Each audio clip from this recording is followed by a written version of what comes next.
whole world knew as the Queen Mum. Next on Larry King Weekend.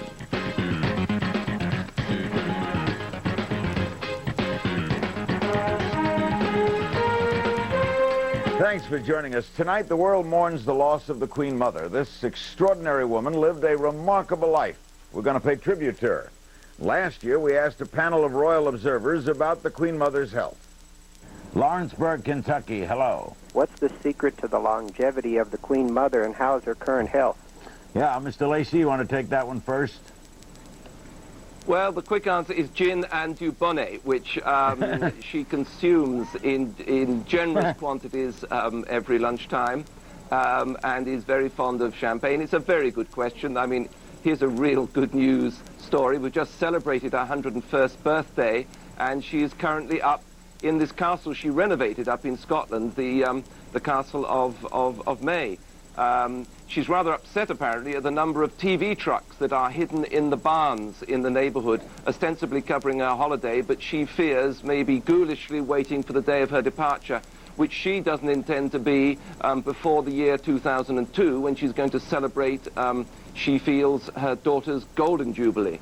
Now, Hugo being at her side. Hugo Vickers, she was hospitalized recently. Is everything okay?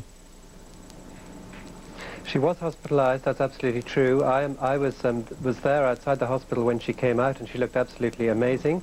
I was also there on the day of her 101st birthday and had a word with her, and I can say that she was in extremely good health, and she was as bright as anything, very alert and taking a lot in.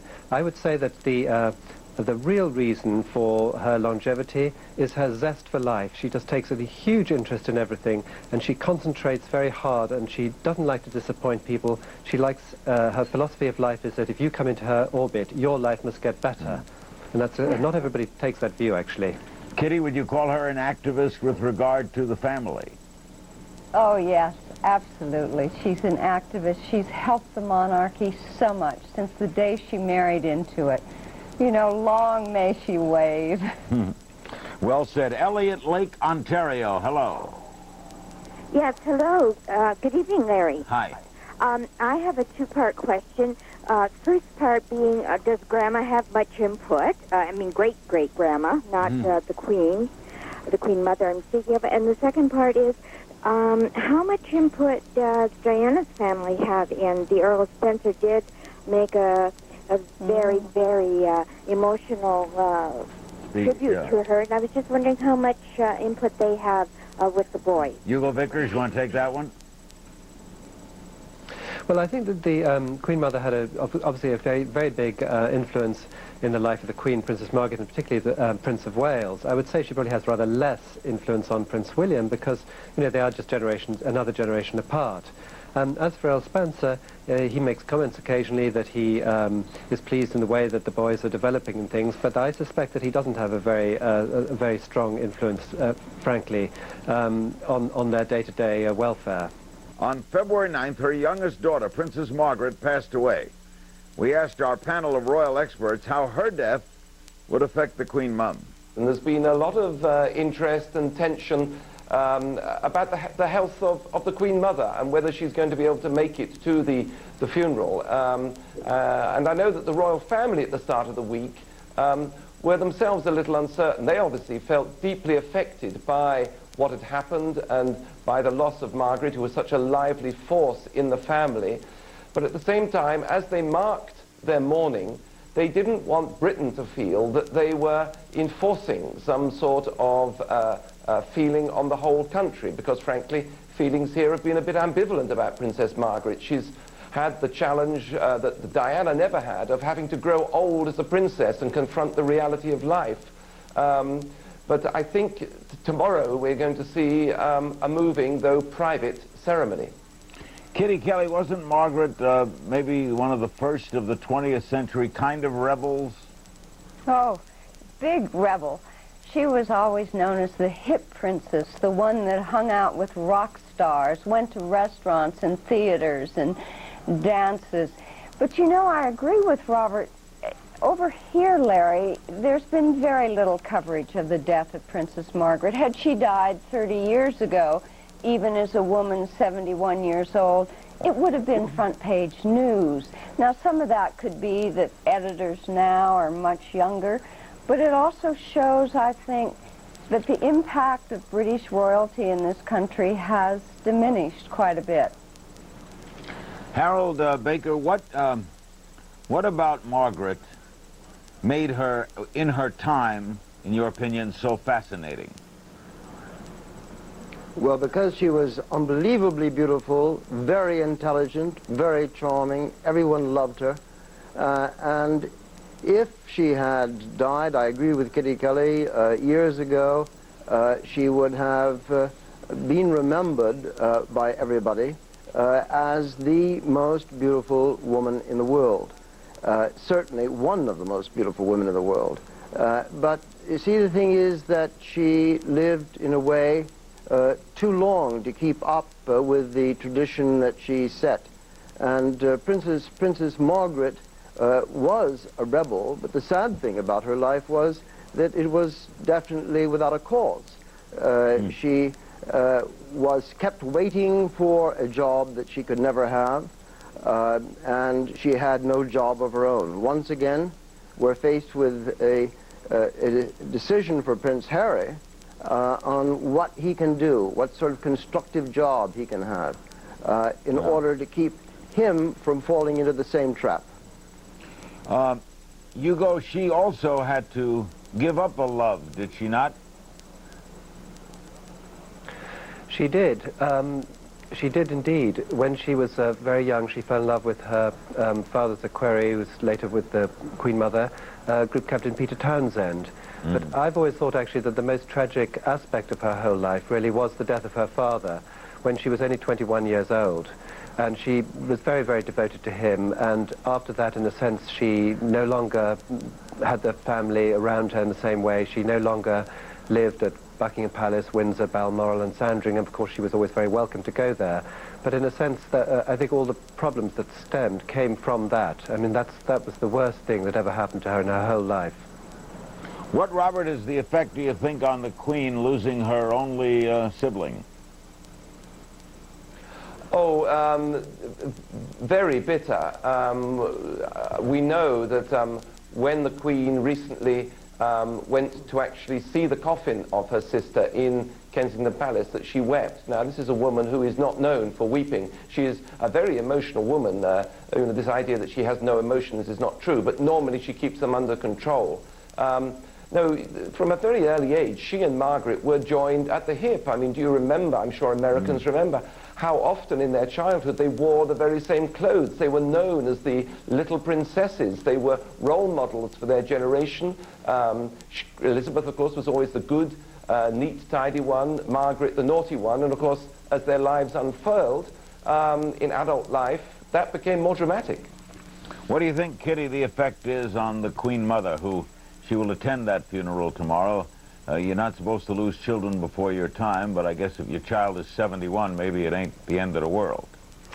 Oh, I'm sure that it's very, very hard for the Queen Mother. I think it's probably even harder for the Queen, because 2 years ago, the Queen was heard to say that her worst fear in life was that she would lose the Queen Mother, and then she'd lose Margaret, and she said, and then I'll have nobody. Because these are the two women with whom the Queen can really be herself. And I think it's going to be devastating for the Queen Mother to go there and to bury her child. That's got to be the worst thing for a parent. Harold, what did Queen Margaret die of, and was she very sick? 71 is not old. Well, she abused her body very badly with cigarettes and with cocktails. I mean, after all, George VI and George V both died of cigarette smoking, and she really should have sworn off this dreadful habit many, many years ago.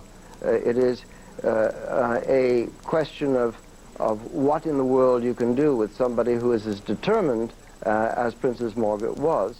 But nevertheless, it's tragic to see. And of course, the one good thing about the sad death of the late Princess of Wales, Diana, is that she died at the height of her glamour and popularity. She did not live beyond that. That was sad, but in a way, perhaps a little bit better. More on the passing of Queen Mum and the future of the monarchy after these words. Above all else, enhanced, I think, in part by a deep religious conviction, she had this selfless devotion to duty. That's what she believed in. That's how she lived her life. And that is how I believe and hope she will be remembered. In June of 1999, the royal family celebrated the wedding of Prince Edward and Sophie Rhys-Jones. It was some kind of show. We wondered what the Queen and Queen Mother thought about their newest family member. Do we know what the Queen Mother and the Queen think of Sophie?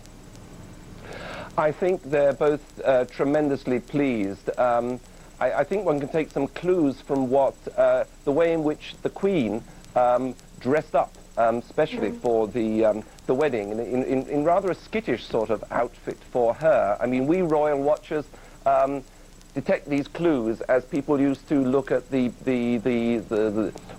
clues coming out of Peking, say, and the fact that the Queen dressed up so much showed that this was a girl that she did really approve of, that she felt that her younger son is in very good hands.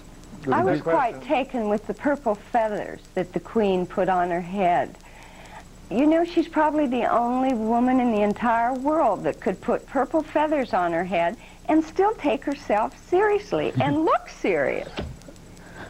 I think here we're seeing the arrival of the Queen Mother at the ceremony. She's 99 in a few weeks' time, and she, of course, didn't walk down the hill, and she's actually there going in by a special entrance at the side of the chapel, which I think Hugo knows something about, because she couldn't walk up the steps at the front. Hugo? Yes, she's going in through the Galilee porch, which is the way she normally goes into the chapel. It's a slightly shorter route, really, to her seat in the choir of St. George's Chapel, but quite appropriate that she should do that. But quite frankly, she looks better now than she did 5 years ago. I think she's sailing very happily towards her 100th birthday. I certainly hope so. And there are the three young men coming down the hill. I mean, just as Hugo said, there was a bit of a mix-up in timing, and so there's the Queen Mother's car that sort of stuck behind them. But that sort of informality was... The royal family don't think that way about things, Larry. I mean, that, as Hugo says, was one of the charming things about the wedding. It wasn't quite a wedding in a local village church, but Windsor is their town. After all, back in 1917, when everybody in Britain was complaining about the royal family being so German, they changed their name from Saxe, Coburg, Gotha to Windsor. We'll be right back. Don't go away.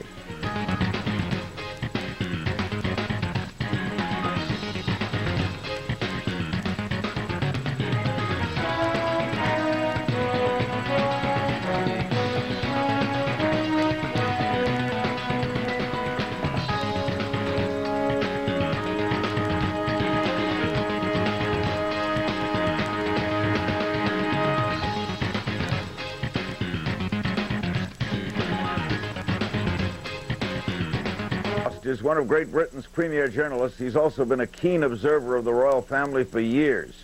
Here now his thoughts on the Queen Mother. One person in all of this that we haven't expounded on except for age is the Queen Mother, who seems to go on forever, does she not?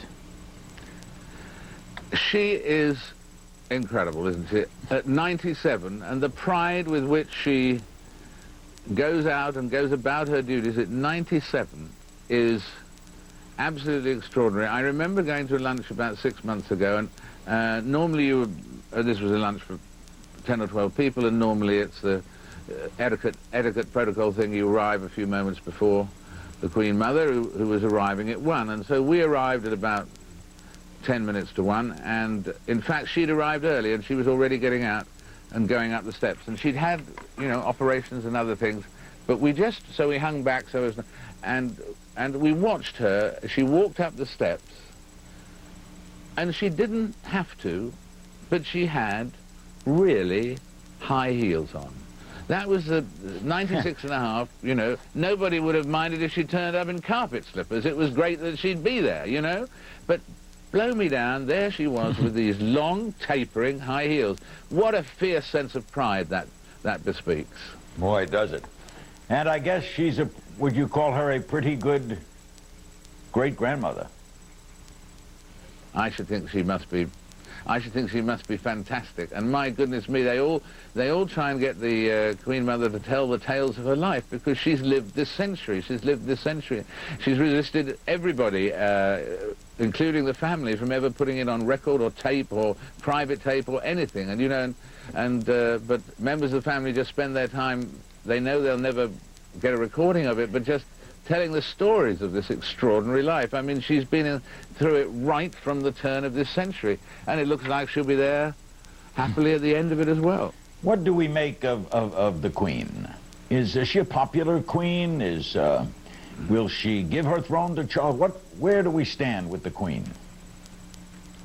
Well, there is a tremendous respect for the Queen in England. I mean, a serious, deep respect for her, and the fact that she's done her job, it was generally felt, pretty much without putting a foot wrong, for such a long time. And of course, she and her mother is what, 97 now, she's going to live for a long time, and there is the possibility that Prince Charles, you know, could not be king until he's 75 or something like that.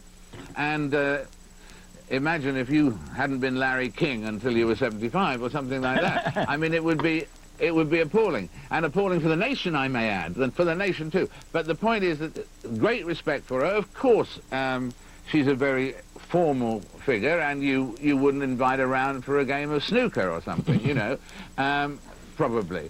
So she has respect and bordering on love, I guess, but not in the passionate, youthful sense that there's a real love out there for the princess right now. In the family, you can feel it. There is a love for her that still exists, yes. right? Yeah. In the family, yes, sense, there is. Is Fergie the most interesting? Well, I think people admire, after all of her controversy, the way she's fought back, and God knows how she's managed to claw back that debt that she was supposed to have had before. So in that sense, yes, she's never boring, and she's not your typical royal either, I suppose, but she hasn't got a bad bone in her body, and she's fought back with the support of her divorced husband. Yeah. What can you tell us about William and Harry? Well, I can't add a lot more to what we've said so far, in the sense that obviously a lot of get-togethers with the Prince of Wales take place while they're away at school and so on. Everybody has noticed the fact that obviously Prince William's looks are very much Spencer looks, but he's got the same caring thoughtfulness that his father's got. So that's a perfect marriage, and he is the shyer of the two with the media, which is why that moment was so moving when he suddenly started following Harry's example on the Friday before the funeral and taking flowers from the crowd and placing them over there rather than standing back. And that was a very moving moment. I felt that was a moment when the clouds started to lift, if they were ever there, over the House of Windsor and so on. But they're both making very, very good progress at school, and indeed it's fair to say, actually, that Prince William, in his time at Eton, before all of this, there wasn't that much intrusion. There's always a few paparazzi hanging about, of course, with tiny hidden cameras and so on, but there wasn't that much intrusion, so they're able to grow up and grow into the roles that history has set for them. You've been... The one thing is that, of course, their destiny is decided. You or I could have thought, I want to be a football player, I want to be this, I want to be that. It's different when your destiny is decided, but what that they have to prepare for. What is Harry's destiny? What is it like to be the brother of the heir? Well, there is one. When people talk about modernizing the royal family, I think that that's one of the areas, a real job for the second son, would be a very good example, because it's so difficult. Now, the problem here, you had a couple of members of the royal family, you know, tried to get busy in business ventures. Things went wrong with the business ventures. They were attacked for bringing down the royal family and all of that sort of thing. And that's why these members of the royal family tend to grow up with expending an excessive number of years in the Army, the Navy, and the Air Force, because they can't get into trouble there. They can't be attacked at a shareholders' meeting of the Royal Navy or whatever. And so somehow that's one of the things that they could do in modernising the royal family. That's one of the things they should do, in fact, which is to find real roles for people. Now, there could be really an exciting role for as Governor-General of Australia, maybe, unless Australia becomes a republic, in which case they'd move on to New Zealand or whatever. For Harry someday. Yes, or imagine having Prince Harry as ambassador to Washington for Britain. I mean, that would be a tremendous plus for Britain and a tremendous education for him. I would imagine it's also tough to be the younger brother, don't you think? I don't know. I mean, I don't know. I look at our own boys and I think on the one hand how great to be the elder son, and yet you have to do a lot of things first if you're the elder son, and the second son gets a few tips along the way. So you have to blaze a trail as the elder son, and in this case you've got a mega responsibility coming your way. So I think there's pros and cons. I mean, if you're a real leader you'd like to go first, but if you like someone else to test the water, not too bad being the second son.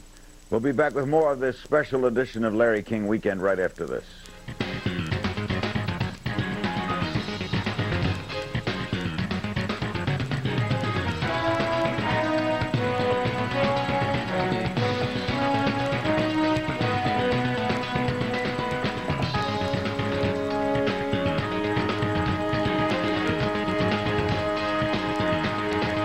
Of a royal is one of trappings and tradition.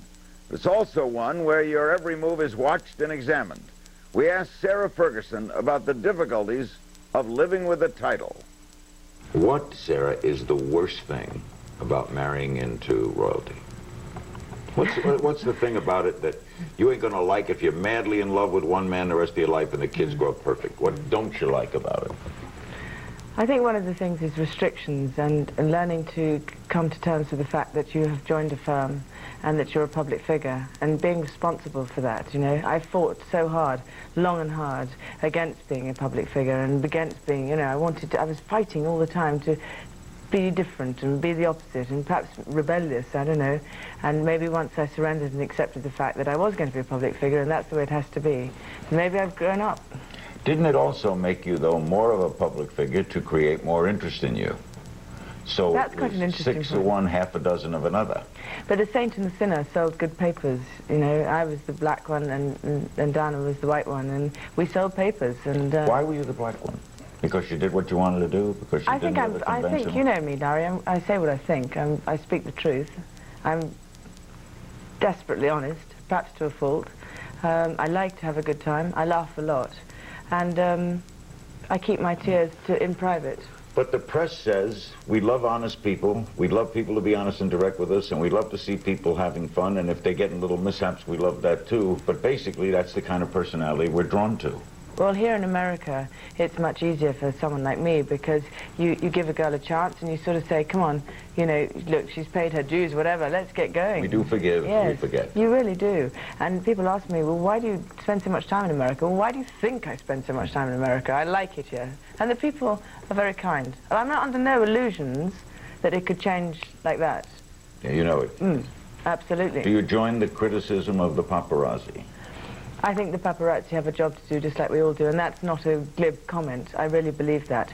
I need the press. I need you to help promote my film on Saturday night. I need the press to tell everybody about the waiting room from hell, the orphanage in Afghanistan. I need people to talk about the women who have acid thrown in their face in Bangladesh. How are we going to get that message across if it's not thanks to the media? So you have to put up with them chasing you.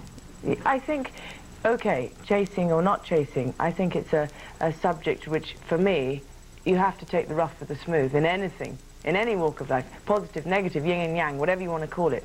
And I think, personally, that that's what life's about. Good point. The yin beats the yang. Well. In an interview with the Times of London, earlier back a couple months ago, you were asked if you were ever frightened by the royal system, and this was your answer. Only when Diana died. I was frightened, and I thought it's better to keep your head down and not talk about politics, and then maybe you'll be all right. What did you mean?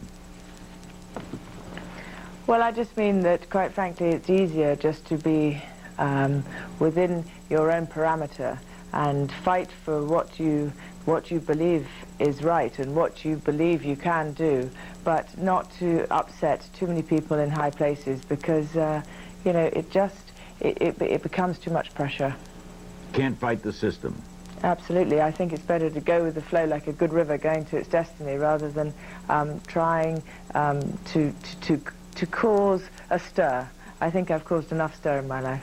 What did her death do to you? It made me revisit every moment. It made me really look at whether I need to find really what Sarah's about. And I didn't want to die. I became very aware of life. I became very aware of every day. And I became very aware of the magic that we have been given. I mean, so often in our busy lives, we get up and we rush, complaining of a headache, or we rush to work and we're late. But what about the fact that we're breathing and that the sun's shining? Yeah. Do you know that we learned so much about her? Did you know a lot about her troubles during the time of her life? Yes, I did. Yes, and I learned a lot about her troubles, and we grew together like little trees in a forest. If you were giving advice to someone now, 20 years old, in the same position, about to marry into royalty, what would you tell them? Just make sure that when you do get married, you stay with your spouse, stay with your husband or wife, or whichever sex is getting married, and just make sure you really have a communication together. Make sure you really, really are there every day and see each other every day, I mean, within reason. Because I think that's really what happened with Andrew and I. We just spent too much time apart, and therefore the gap appears. It wasn't from lack of love, it was just circumstances and him, you know, being away at sea, which I did understand before I married. But on top of that, I dealt with all the other issues, and so, of course, I became more and more self-sabotage. But yours is also somewhat of a great relationship. Your Christmas card, which was wonderful, by the way, pictures of your beautiful children, are signed by you and Andrew. Are you a couple? Are you a couple? I mean, we got the Christmas card. We were thrilled to have it. Are you a couple? Yes, Larry. We're the happiest divorced couple in the world. And we live in the same house. And he's one of the finest, bestest friends I have. And I am very, very proud that I married him. I'm even more proud that he's father to my children. But you date and he dates? Absolutely. We're a modern couple. So you're beyond, then there's no jealousy? You don't feel badly if he's with someone, he doesn't feel badly if you're with someone? We both understand that there is nobody that could ever take our places, really, because we have the two lovely girls. We're very responsible parents to those girls, and we believe in unity of that. And the fact that when we decided to have children, you know, there was an enormous love between us, and I think we really, you know, take responsibility for the girls. By the way, both Sean and I, when we got the card, thought it was wonderful to see something like that divorced people could send out a picture of their children, sign a card together, and still, why can't more people do that? That's pretty grown-up way of looking at things. But what is it like in the same house, though? Well, it's fine because Andrew goes to work in London and I spend a lot of time in the United States, as you know, Larry. And when we are together, we just have a great time. I mean, it is quite extraordinary, our friendship, and it is very difficult to describe because it is totally unique. But we seem to have grown up together. We're both 40. Well, he's 40 in February, so he's my toy boy. And and how do the children deal with it? Oh, well, I mean, they see great support, great respect of each other. My mum and dad respect each other very, very, very much. And so they admire that, and they really are happy. In fact, last week they both said, at Sunday lunch, when it was the four of us sitting round, they both said that they were the luckiest children ever because there was such unity and friendship. And they don't pressure you to get married again, Mom and Dad? Oh, of course, yes. I permanently have to put on my wedding dress and strut around the house as them as bridesmaids. But you know, the fact is we are very lucky to be healthy and well. And a lot of people, you know, speak to me about, oh, well, what do you think about, I don't know, motherhood and parenthood, and what do you think about everyday life, and don't you think we should do this, do that, whatever else? And I say, listen, we're jolly lucky not to be in Kosovo. We're very lucky to have the luxuries we do, and quite frankly, to have the unity of friendship that we have is great. We'll be back with more of this special edition of Larry King Weekend right after this.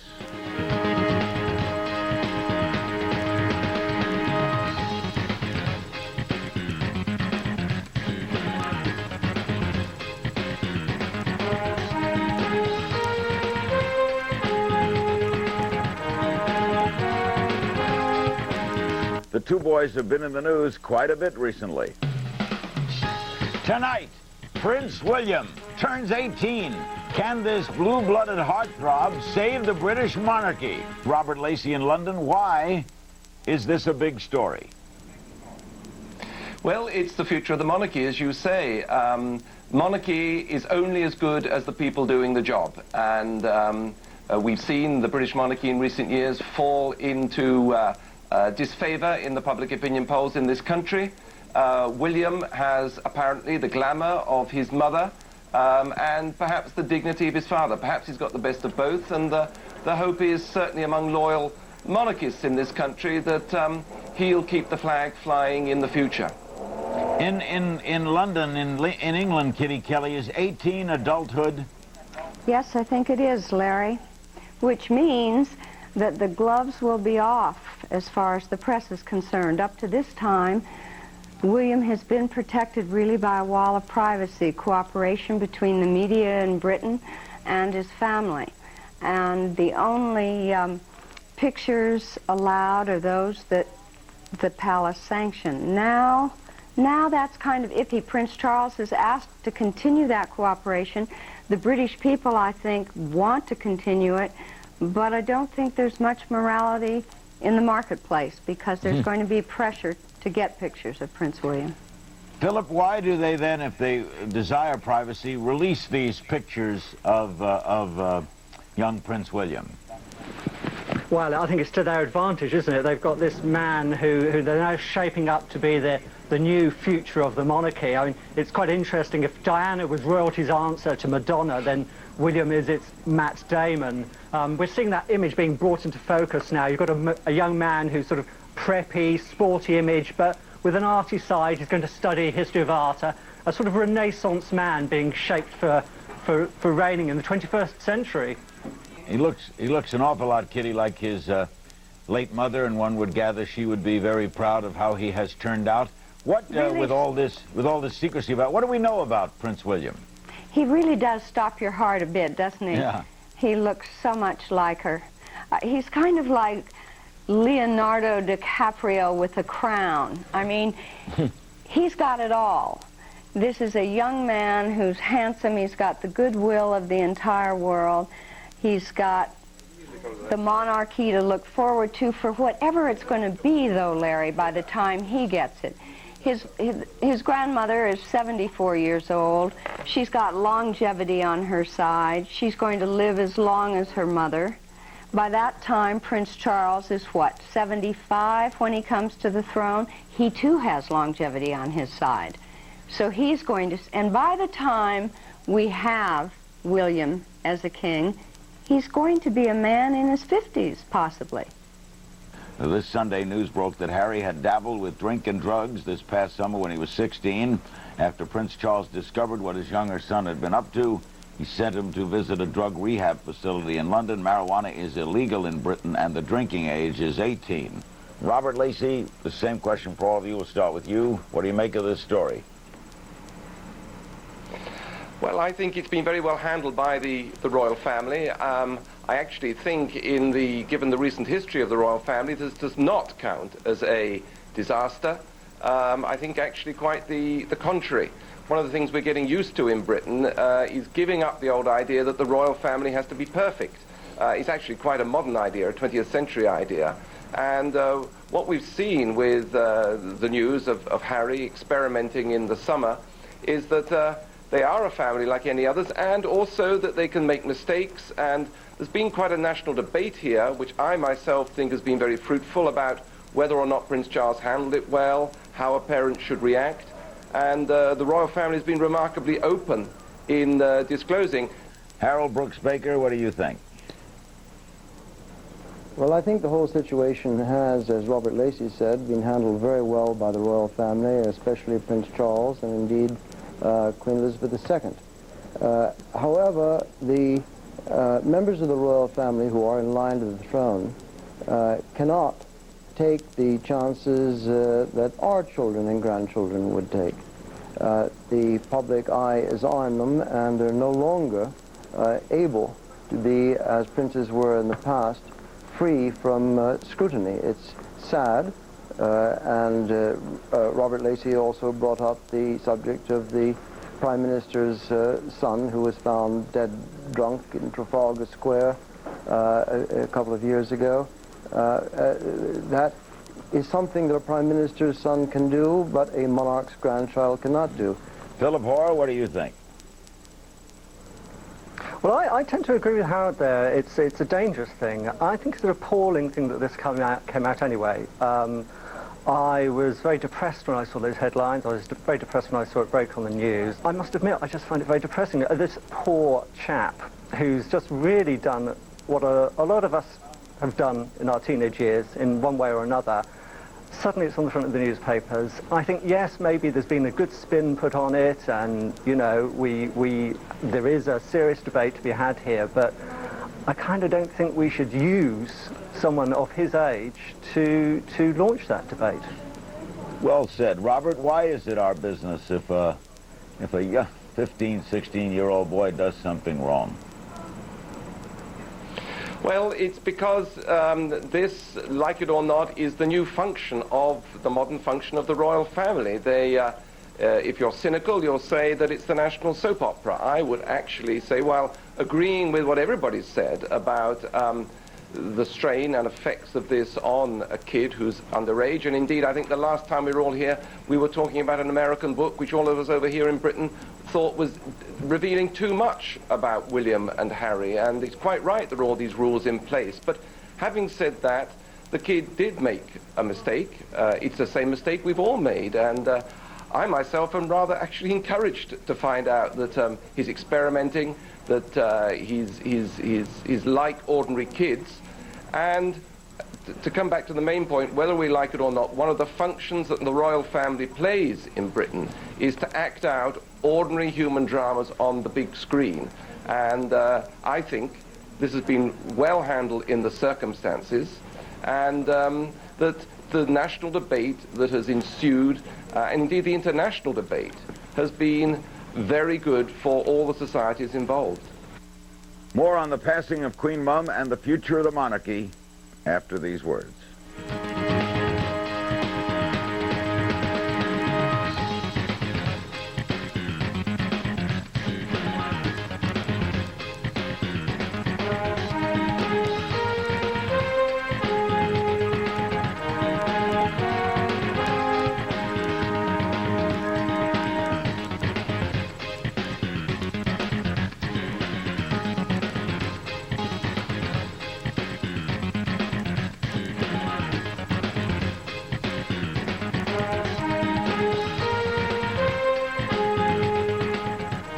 While she wasn't in line for the throne, Britain's Queen Mum was a prominent member of the royal family, and her passing raises a question.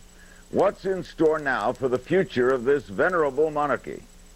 Kitty, the Queen Mum will be nearly 100. Apparently, she's going to do a radio talk during her birthday week in August, and most people have never heard her voice. What's going to happen when she passes on? Oh, end of an era. End of an era. This is the woman who really relaunched, reinvented the monarchy, kept it going during the war, and to generations, older generations of people, she represents all that's good about the monarchy. The public opinion polls that Robert was just talking about, they show that the greatest enemy of the monarchy right now is total public indifference. It's frightening. It's the first time in modern times that more than 50% of the British public just don't care about the monarchy. We've talked about health tonight. What's the health of the Queen? What is the health, Kitty Kelly, to your knowledge, of Queen Elizabeth? Tough, strong constitution. This is a woman who takes very, very good care of herself. Barring the unforeseen, she's going to live as long as her mother and as well. You know, Larry, you noticed in the knighting of Giuliani, the Queen was wearing black, and I would point out that royals never wear black except when grieving, and she is grieving the death of her sister. Any chance, Harold, that she would abdicate? Abdication is absolutely impossible for Elizabeth II, because she was anointed with holy oil at the time of her coronation, and pledged her word to God, the world, her family, that she would remain on the throne until called by God. I don't see Elizabeth II breaking her word to God, nor do I see her breaking her word to any human being. I think that you have to accept that unlike her most of her cousins on the continent, she cannot step down no matter how much she would like to. Certainly, it would make her life far more attractive in the crepuscule of life. But that is not to be. We have to live with that fact. If she's made that pledge, Hugo, and she has her mother's genes, might it be that Charles will never be king? Well, it might be. We never know what's going to happen. But I certainly agree with everything that's been said about the Queen this evening. She is very strong. She works hard. And she's an extremely good constitutional monarch. I mean, one of the most interesting things I always think about the Queen is that her first Prime Minister was a man born in 1874 who'd served Queen Victoria as a junior minister, I mean Sir Winston Churchill, whereas her present Prime Minister wasn't even born when she came to the throne. And the Queen has been reading the state papers and digesting them and absorbing them for longer than the whole life of the present Prime Minister. That makes her a very valuable asset to our country. Robert, any update on how Harry is doing? Harry is back at school now and doing very well. There's some controversy in this country as to whether it was really fair to expose him to the media as happened. Hugo was just talking there about a Prime Minister.